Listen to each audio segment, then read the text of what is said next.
നമ്മളിന്ന് ഉണ്ടാക്കാൻ പോകുന്ന തക്കാളി ചട്നിയാണ്. അപ്പോൾ അതിലേക്ക് ആവശ്യമായിട്ടുള്ള സാധനങ്ങളാണ് ഇവിടെ എടുത്ത് വെച്ചിരിക്കുന്നത്.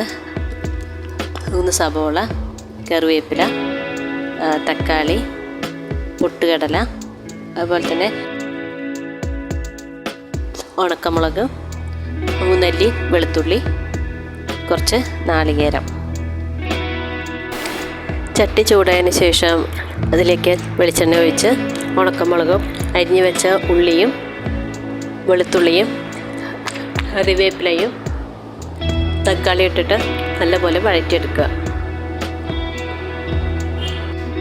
വഴറ്റിയത് ചൂടാറിൻ്റെ ശേഷം പിന്നീട് നമ്മളത് മിക്സിയുടെ ജാറിലേക്ക് ഇട്ടിട്ട് പൊട്ടുകടലയും നാളികേരവും ഉപ്പും ചേർത്തിട്ട് കുറച്ച് വെള്ളവും ചേർത്തിട്ട് നമ്മൾ നല്ലപോലെ അരച്ചെടുക്കണം. ഇതെല്ലാവരും ഉണ്ടാക്കി നോക്കണേ. കുഞ്ഞുങ്ങൾക്കൊക്കെ നല്ലപോലെ ഇഷ്ടമാവുന്നൊരു ചട്നിയാണിത് കേട്ടോ. ഇഷ്ടമായി കഴിഞ്ഞാൽ എല്ലാവരും സബ്സ്ക്രൈബ് ചെയ്യാൻ മറക്കരുതേ. സബ്സ്ക്രൈബ് ചെയ്യണം, ലൈക്ക് ചെയ്യണം, കമൻറ്റ് ചെയ്യണം കേട്ടോ.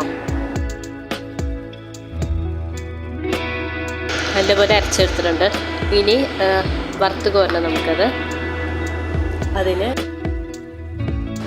ചട്ടിയിൽ ഉണക്കമുളക്, കടുകും കറിവേപ്പിൻ്റെ ഇല ഉപയോഗിച്ച് വറുത്ത് കോരാവുന്നതാണ്. വറുത്തതിന് ശേഷം അത് നമ്മൾ നേരത്തെ അരച്ച് വെച്ച ചട്നിയിലേക്ക് ചേർത്ത് ഇളക്കുക. തക്കാളി ചട്നി ഇപ്പോൾ നമ്മുടെ റെഡി ആയിട്ടുണ്ട്. എല്ലാവരും ചെയ്ത് നോക്കണേ. ചെയ്ത് നോക്കിയിട്ട് ഇഷ്ടമായി കഴിഞ്ഞാൽ സബ്സ്ക്രൈബ് ചെയ്യണം, ലൈക്ക് ചെയ്യണം, കമൻറ്റ് ചെയ്യണം കേട്ടോ. ഇതുപോലെ നമുക്ക് ദോശയിൽ ചേർത്ത് കഴിക്കാം. റെഡി ആയിട്ടുണ്ടേ. Thank U.